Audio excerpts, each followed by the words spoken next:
విజయవాడ నగరానికి అతి సమీపంలో కృష్ణానది ఒడ్డున ఒక పవిత్ర గిరిపై శ్రీ పార్వతీ సమేత రామలింగేశ్వర స్వామి వెలిసి ఉన్నారు. ఇది సాధారణ ఆలయం కాదు, ఇది 1000 మునుల తపోభూమి. పురాణ గాథ ప్రకారం పరశురాముడు ఈ ప్రదేశంలో స్వయంభూ వాయులింగాన్ని ప్రతిష్ఠించాడు.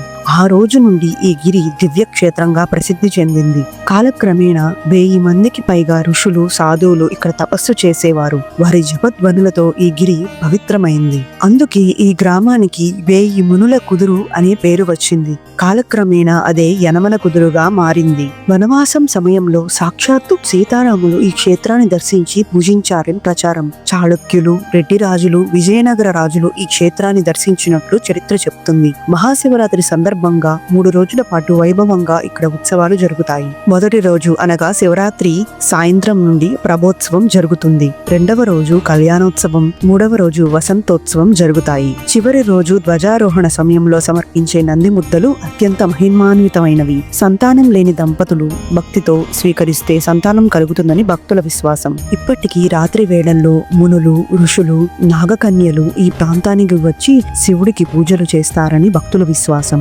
ఒక్కసారి ఈ ఆలయాన్ని దర్శిస్తే చాలు 1000 మునుల ఆశీస్సులు పొందినంత పుణ్యం. మరి మీరు ఈ రామలింగేశ్వర స్వామి క్షేత్రాన్ని దర్శిస్తే కామెంట్ లో చెప్పేయండి. అండ్ ఇలాంటి మరిన్ని డివైన్ వీడియోస్ కోసం please subscribe to my channel divine spell. ఓం నమః శివాయ.